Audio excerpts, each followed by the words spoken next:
बच्चे कहते हैं मुझे केवल माँ से मतलब, बाप से मतलब नहीं, जो बच्चे कहते हैं मुझे बाप से मतलब, माँ से मतलब नहीं, उस बच्चे का जीवन नरक जैसा हो जाता है।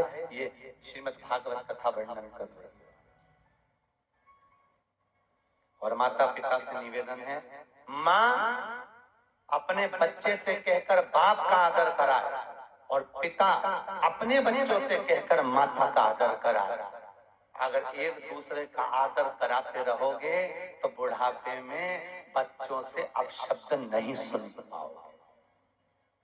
और अगर माँ ने आज ही बच्चों में भर दिया, तेरे पिताजी में तो अकल नहीं है, तेरे पिताजी तो ऐसे, तेरे पिताजी तो वैसे, तो चिंता मत कर, 500 रुपए में दे दूंगी, तू चले जा, मैं तो बैठी हूँ, मैं तो हूं ना, मैं चिंता क्यों कर रहा है। बस जिस माँ ने अपने बेटे को ये शय प्रदान कर दी, उस दिन समझ लेना उस माँ ने अपने गले पर तलवार रख ली। उस दिन उस माँ ने तलवार रख ली। मैं हूं तो तू जा।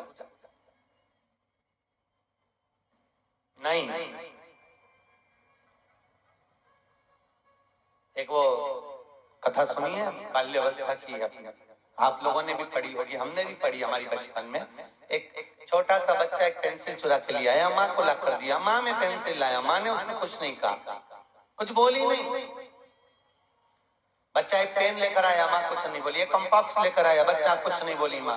एक कॉपी लाया, माँ ने कुछ नहीं कहा। एक पुस्तक लाया, माँ ने कुछ नहीं कहा। एक बैग लाया, माँ ने कुछ नहीं कहा। वो बच्चा नामी चोर हो गया। चोर होने के बाद पकड़ाया, पकड़ा कर थाने में बंद किया गया, मृत्यु दंड मिला। उससे पूछा तेरी अंतिम इच्छा क्या है? उसने कहा मैं मेरी माँ के कानों में कुछ कहना चाहता हूँ। माँ को बुलाया, माँ के कानों को उसने दांतों से नोच लिया, रक्त बहने लगा, खून निकल रहा था। पुलिस वालों ने छुड़ा कर कहा ये तेरी माँ है। वो कहता है सूली पर चढ़ाने वाली भी ये मेरी माँ है। पहली बार चोरी कर लाया था, गाल पर थप्पड़ मार दी, दूसरी बार मैं चोरी नहीं करता, पर माँ ने शय दी इसलिए मैं चोर हो गया।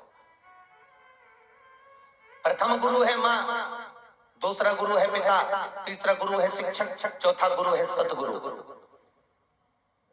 और प्रथम गुरु होती है माँ। माँ अपने बेटे को सतमार्ग पर चलना सिखाए, माँ बेटे को अपने सत्य मार्ग की ओर लेकर जाए, गलत मार्ग की ओर।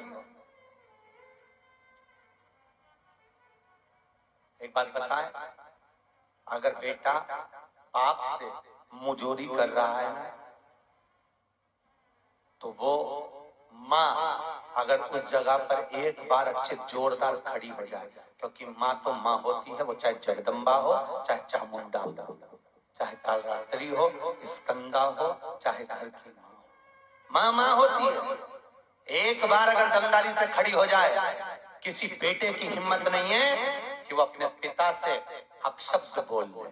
किसी बेटे की हिम्मत नहीं है अगर माँ दमदारी से खड़ी हो जाए।